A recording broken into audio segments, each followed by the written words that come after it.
Good morning. This is the new Undisputed, and it is time to skip the BS. You can hit us up right now at #UndisputedLive with your comments, pro or con. To my right are Keyshawn Johnson and Richard Sherman. To my left, not to be confused with left out, is the man of many, many words, Michael Irvin. I hope you guys have recovered from yesterday because this ain't the preseason anymore. I'm going to get a bump around the table and a bump. Absolutely, and a bump. buddy. All right. Let's do this. Are we ready to fly? Come on now. All right. In a moment, you will hear from Michael, Key, and Richard on our first topic. But first up, you will hear from me. Now it has come clear that Jerry Jones did not inform Dak Prescott that he was trading for Trey Lance. Mike McCarthy says he didn't know either. I find that significant on both counts. If Dak were Patrick Mahomes or Joe Burrow or even Jalen Hurts, the owner or / general manager would have honored him by keeping him in the loop because they're partners. They're locked arm in arm heading into the future. But I don't believe Jerry is completely sold on Dak as his future. So when he suddenly had a chance to steal a 23-year-old third pick in the draft for a mere fourth-round choice, he jumped at it without even getting off the very first negotiating phone call. No back and forth, just done. I believe Jerry believes what I believe, that Trey Lance's ceiling is higher than Dak. He just obviously, Trey Lance hasn't had enough experience, had enough reps in the NFL, nor has he displayed the NFL durability that he must going forward. But Jerry knows that for a mere fourth rounder, he could strike oil in a year or two. This was a steal of a deal for Jerry, and I applaud him. This also shows that Dak and McCarthy have very uncertain futures in Dallas. So, Keyshawn, let's start with you. What do you read into Jerry not keeping Dak and McCarthy in this loop? Well, everything you just said, I said yesterday for the most part, right? You just cleaned it up. Here's what I would say about that. McCarthy was in the loop. He wasn't in the loop on when they were going to pull the trigger, but he certainly was in the loop at, oh, there's an opportunity to get a quarterback. He said it himself. I evaluated the process. Yeah, I think he evaluated it, but he didn't know this was happening. That's okay. But that's okay. You don't need to know, Skip. I don't need to tell you everything. I'm the boss. Well, is he? I'm the boss. I want you. He might be the biggest boss there is. I want you to take a look and see what you think. You like it? Okay, fine. I don't need to tell you we're going to do it. I don't need to tell you how much we're giving up. What is Mike McCarthy going to say? I love him. Oh, go get him for a second-round pick? No. Okay. He communicated the fact that they're going to look at him, so the coach evaluated him, and now you allow the business people to do the business deal. Okay. That's the bottom line. All right, let's quick look at San Francisco. Would John Lynch do a deal without getting Kyle right in the loop, like keeping him in the lockstep? But Kyle is not, I mean, John Lynch is not Jerry Jones, and Kyle is not Jerry Jones. They work lock and step. Kyle Shanahan, to a degree, is the de facto general manager. Okay. John Lynch is there because of Kyle Shanahan. That's why he's there. He's there because John Lynch didn't hire Kyle Shanahan. Kyle Shanahan basically hired John Lynch. Okay, fair enough. I mean, you played for him, so you would know. Hey, I don't know the dynamic there. And they have something great working together. And they got something great working together. They work together really well. Absolutely. With that. Jerry works for Jerry. Jerry works for the best interest of the Dallas Cowboys, and that is how he has always been for the last decade. The last trade that I remember, the significant trade, was Herschel Walker 30 years ago. 30 years ago when he made that trade, which ended up being a king's ransom and helped lead to that dynasty you guys had. Great players. They got Emmett in that trade. They got by the way, Jimmy Johnson was right in the middle of that deal and actually took it to Jerry. But go ahead. That was 30 years ago. That's 30 years ago. But you talking about Jimmy Johnson. Jimmy Johnson, we're talking about historians. We're not talking about Mike McCarthy being an all-time coach. No. And so if you're not an all-time coach, you're not in this decision-making process. You might be gone next year. Jerry will be there for the next, hopefully, 30 years. You know? Right. And for me, with this whole situation, now, I see how it reads, and you go through it, you hear Jerry say, listen, Jerry's job His GM job is to improve the football team. Absolutely. And not just for right now, but also for tomorrow, for the future. So Dak Prescott right now is the quarterback. In the far future, and I say far, and later on I'll give you exactly what far is, that time span. In the far future, Trey Lance will play a role. He was on the telephone, and this opportunity came up. Yes. We all do business here. We know business is time sensitive. Yes. And you got somebody on the phone. We hear it all the time when people are, hey, they got him in the building. Don't let him out the building. This was the same situation. They had Trey in the building talking on the phone. At least they had the 49ers on the phone. And you make that deal for a fourth round. You don't have time to text Dak, to call McCarthy. You make that deal because you know for the future this can help the football team. He clearly said it's not right now. It's for the future. I have no problem with him not connecting with those guys before he Would makes that you decision. immediately then pick up the phone and call Dak Prescott and say, hey, I had an opportunity here. It is no reflection on you whatsoever. He did not make that phone call. After the fact? Yeah, like a minute after the fact, before it hits Twitter or whatever it's called doing now. a million different things. Skip, you know this. You know Jerry Jones is busy doing a million different things. Every time I make a transaction, I don't have to call the position to let them know. Whether it's my starting quarterback, my starting receiver, my starting left tackle, I don't have to let you know, hey, I just picked up a backup that's going to help us in 2024, 2025. We need to be careful here. We need to be careful because I do need the owner or the GM consulting with the coach to get the temperature of the team.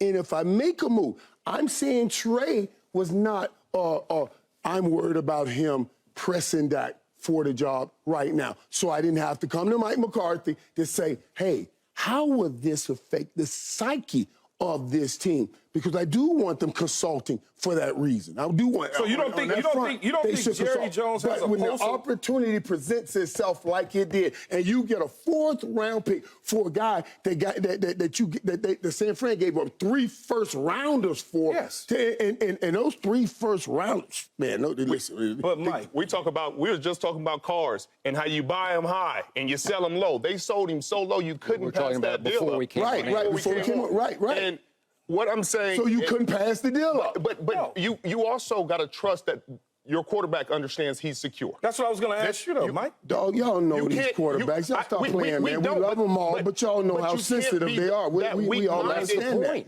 That's what we're saying the same thing. I'm saying a third-string quarterback is coming in, and you're feeling so insecure that I got to call you and say, hey, don't worry, Dak. No, and Dak isn't. It's okay. He's not. And Jerry knows that. So Jerry's not calling him. And Dak isn't. And Dak isn't, and he didn't call. But I understand what Skip is saying. Now, if you're bringing in somebody that can threaten Dak right now, then I'm with it. Now we can get to this ceiling stuff that Skip has laid on this table. What about how the ceiling?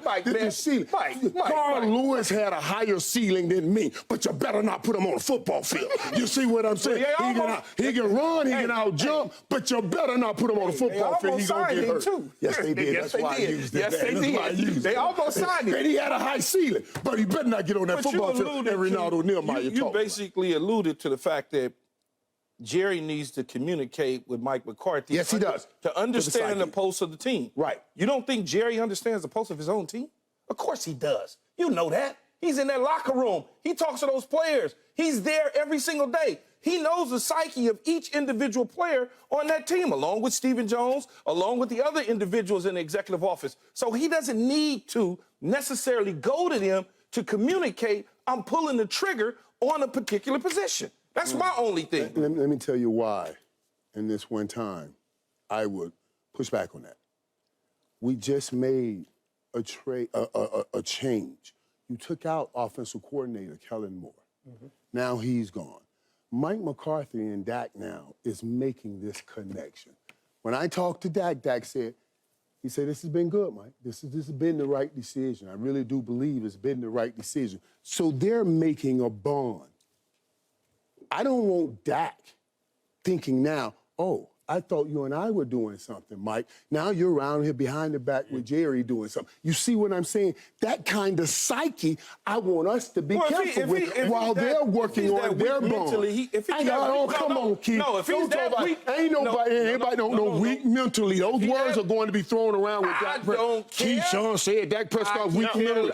In the context of what we're talking about, nobody's talking about weak mentally. Nobody said anything about being weak mentally. What you worried about then? I'm the starting quarterback of the Dallas Cowboys. I'm not worried about anything. But I'm worried about the union between this new play call and the player. What Jerry's telling you is, look, I showed you neither one of y'all are included, so your relationship is fine. But I'm also saying Mike McCarthy may not be here any longer, so I'm not going to sit here and bet long-term decisions and vet long-term decisions with a coach who may not be here. What I'm saying is, if this isn't a Jordan Love situation where they drafted him in the first round and you feel threatened and you call a quarterback like, hey, you're fine. This is a draft for the future. Skip, let me ask you this. Let me ask you this. Okay, go ahead, buddy. What is the biggest problem, to your point about mental weakness, okay? What is Dak's biggest issue to me?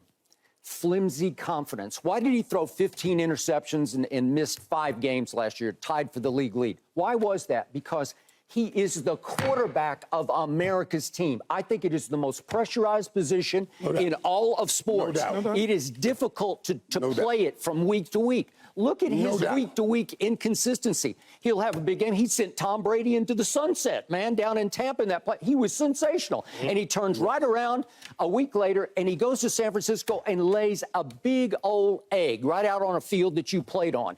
It is wildly erratic and inconsistent because the confidence is flimsy. So if Jerry wants to go forward into, like you're talking about, another 4 years of Dak Prescott, and it well may be, you better assure him that he is 1,000% safe because you just went and got a kid who's been hurt twice in San Francisco, but 2 of the greatest offensive minds in the history of this game. You played for Kyle, and I know his father, Mike, very well, and they have the highest offensive IQ in the game right now, going on today. And they evaluated this kid who, remember, we're going back to 2019 at North Dakota State. They go 16-0 because he throws 28 touchdowns to 0 picks.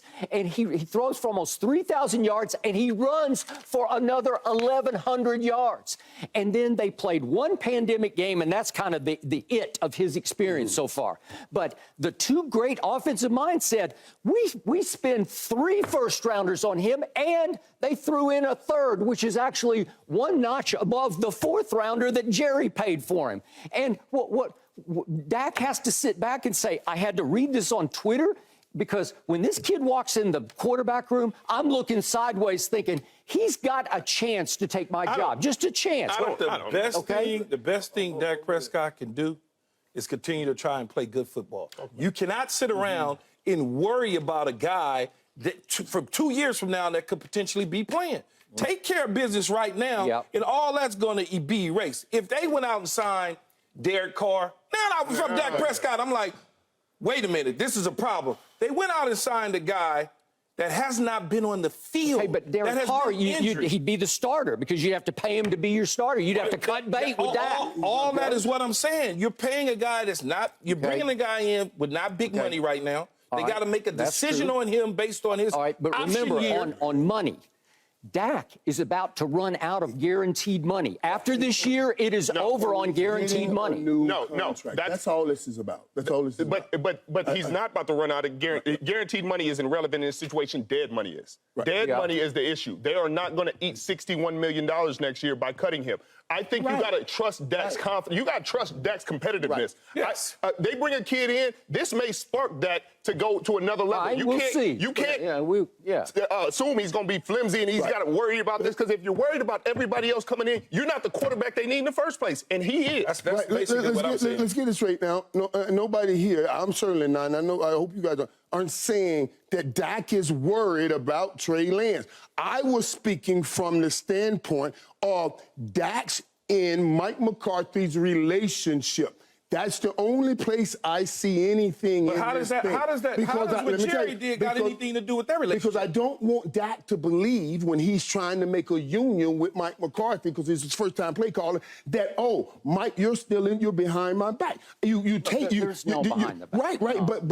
But if I'm trying to build something with you, and I feel like, you knew something and you didn't tell me, now I'm going to think, and if we think he's that sensitive, or in other words, soft, to let Trey Lance, who couldn't get on the field by the same geniuses that you just talked about so eloquently that drafted him, that saw that ceiling, those same geniuses couldn't reach down inside his kid and pull out his king to put it on the football field. They let him go for a fourth round. Okay, but what happened to the geniuses? $1 billion to 1 shot happened. This is beyond Tom Brady in the 6th round. Mr. Irrelevant. He's the last pick in the draft. I told you, I watched Brock Purdy a lot at Iowa State. I saw none of this. This is why he became available, is because Brock Purdy came out of the stars, like fell out of heaven into their lap. When has that ever happened like that? As a rookie? It's 7 games, man. Wait. It will be 7 games. It's a beast. 7 games. It's a beast 7 games. It's a beast. He played great. Michael Irvin, Hall of Famer Michael Irvin. It's 7 in the genesis of his career. If Trey Lance had those 7, now I would be worried. Now you hear what I'm saying. If Trey had those 7, I would be worried. Playmaker. You done been around this league a long time, and so have you, Skip. How many of these movies have you seen? I'm just being like, you gotta slow down. How many of them? Not many. That's not what I asked you. A simple question. How many? Trey Lance started. Not many. Quarterbacks. Oh, I done seen a lot of quarterbacks get this little small stretch, and then we go crazy, and then 2 years later, we like, no. I'm just saying. My guy did, and I love him, and he's so great. You saw RG3 go through something like that. He got hurt. But he got hurt. He got hurt. And he does such a great job. Totally different. But you don't see young guys like what Trey Lance did, or specifically talking the Dak Prescott's come in and go on that kind of win streak. But here's what I'm gonna tell you. Dak Prescott went from wire to wire. Wire to wire. Yeah. Okay? No, he didn't. He went from wire to wire. What do you mean? He started the beginning of the season to the end. I hear you. That's wire to wire. That's wire. That's fair. You're talking about his rookie year. Yes, his rookie year. So eventually, what did Jerry and them say to their good friend, Tony Romo? Yeah, we love you, Tony. Why don't you just sit tight a little bit, hold the baseball cap? We got to let you go. Yeah, we got to let you go. Okay, but remember, in the locker room at Pittsburgh that year, is about 2/3 of the way through, Tony Romo walked in the locker room after the game, after they won at Pittsburgh, because Zeke went wild. It was more Zeke than Dak. And Tony Romo conceded. He told Steven, just pulled him aside and said, I'm done, man. Yes. It's his team. Right. But my point on the Brock Purdy thing is, I believe Brock Purdy in this system with Kyle Shanahan and them could be the same guy that we saw. But what if he's not? But hold on. That's the only thing I say, because the book is out on him. You're a defender. You're a defensive player. You know, Richard Sherman, when you get the book, I ain't talking about 7 games. I'm talking about 7 games that I now have to study your butt in the offseason. Hold on. That's all I'm trying to give you. Hold on. It's not the book on the player that matters in this situation. It's the book on Kyle Shanahan. Kyle Shanahan is the puppet master of this Brock Purdy offense. Yeah, Brock Purdy has yet to start a game and finish a game and lose it. Right. He has every game he started. You're not listening. I'm listening, but I want to make this point. Every game he started and finished, he has won. In the playoffs, against good teams, against some great teams, he's going to continue that. He is tailor-made for this offense. He has a little bit of flair in him. He got a little Mahomes, little side on, just a little poise. He's got things that are intangible that work really well with what Shanahan does. And to his point, you talk about pulling greatness out of players. You talk about what he couldn't pull out of Trey Lance. Well, he couldn't keep him on the field long enough to pull him out. But what he's pulling out of Brock Purdy needs to be applauded. You brought Mr. Irrelevant and making him look like a franchise quarterback for 7 games. But Keyshawn is saying, better be careful, because if you are going down the right path because he's wrong, if Brock Purdy is wrong, then the 2 geniuses are going to look like the 2 biggest fools ever. So let me Skip. Check this out, Skip. Okay, let's go through. When Dak came in, Dak won all those games early on. He won all those games early on. Yes. Now, You go back to Tony Romo. Now, any mistake Tony Romo makes, the team is like, what did we do? Because that other quarterback was winning. Yes. Once you go to Brock Purdy and he wins all of those games, what are you going to do? Go to Trey Lance? That moved Trey out the way. You can't go back to Trey Lance after he has done what you just talked about. Every game he started, he has won. How do you explain to everybody else on that team, well, we go back to Trey? So Trey Lance now has to go so we can focus on what he's doing. They explained it early in the offseason. If you remember Kyle Shanahan saying if Brock Purdy was healthy, he'd certainly be our starter. They had already cemented that as him being the starter in the upcoming season. Because early wins do that. I understand. Trey Lance don't have that, I understand so we can stop with all this ceiling of Trey. Well, look, he's got to stay healthy, number one. No doubt. Okay, the dude obviously has some talent. Else he wouldn't have. They wouldn't have given up 3 ones to get him. Seeing the same thing I'm seeing. No, you're not letting me finish though, playmaker. This is like my wife, man. It's like I want to say we're saying the same thing, baby. Did you have to deal with this in Dallas, man? Did you have to deal with him covering him in Dallas? He was quiet in Dallas. He never said a word. We may be saying the same thing, but we getting there differently. Okay. I want you to really take a step back and think about what I'm saying. When you play 7 games is great in the middle of the year, and you go on a historic run. Wins. Okay, them dudes with the gray hair, with the dandruff on their shoulders, them defensive coordinators that sit up all night trying to figure out how to stop you. They got the book now. They're going to come up and with you something. say to me, you say, well, the book really is Kyle Shanahan. What is Kyle Shanahan doing? He's running the same things with him. He's doing his strengths. Okay, well, the things that Brock Purdy can do from a strength standpoint. Yeah. So now you look at that as a defensive coordinator, it's the same thing. They're 3-by-1, they're doing this, they're doing that. Nothing changes. That book is now there for those defensive coordinators to make those adjustments. All I'm saying is let's not act as though Brock Purdy is fit to take the San Francisco 49ers on a ride that we ain't never seen before. Key, one second. Hey, they would look. They had a book after week 1. They didn't do that. After 2 weeks, they didn't do that. That's all I'm saying. No, you know that's not true. That's what you know that's not true. Now they're gonna study it all off season. Thank you. And they're gonna get better. But we are acting. That would make sense for a receiver. For a running back, for a scheme, this dude is just playing the game. He's throwing the drift. He's handing off outside zone. And what Sherman's saying is this guy, and what makes him so dangerous is he plays the whole system. Now, we can focus in on a Trey Lance when you specialize him within the system. But when you're playing the whole system, that's why we value this. We'll be here together all year long. The one issue we have in the NFL, there are 2 types of talent. There's talent shoulders down, and we always evaluate that and love to look at it and say, oh, my God, look at the ceiling. But there's also talent shoulders up that we got to make sure we start paying more attention to. And Brock Purdy, talent shoulders up, it's unbelievable. It's just what it is. If you look at Kansas City right now, if they had a shot at Trey Lance, and for whatever reason they said, we want to just add him to our stockpile, to our repertoire, then I think it goes to Clark Hunt, the owner. He's going to call Patrick Mahomes and just say, hey, this is no big deal. But the truth is, the more I've thought about Clark Hunt calling Patrick, he didn't even have to call him because nobody's even going to doubt it. This is Dak, who shares one thing with Mike McCarthy right now. They're connected as the play caller and the quarterback, but they also share the hot seat. I don't care what you say. Jerry is looking at both of them right now saying, show me a little bit, maybe a whole lot more this year, because you better. Right. And I like that part. I don't mind if Dak knows, all right, we're both on the hot seat. I'm okay with that. I do mind if Dak believes, are you behind my back with Jerry doing something? Because that doubts our year this year. And I don't want it, and it ain't going to douse the year this year because we got somewhere to go. And I'm going to tell y'all something. He is going to get 4 years because after we win the Super Bowl this year, you think we're going to cut a Super Bowl champion and he's going to get another 3 years in that new money. Now we can move around. I'd give him 8 more years if they win the Super Bowl. If they win the Super Bowl lottery, you might we are going to revisit this topic a little later in the show, but up next, is Justin Jefferson being too highly valued? Yeah. That's receivers up there, Skip.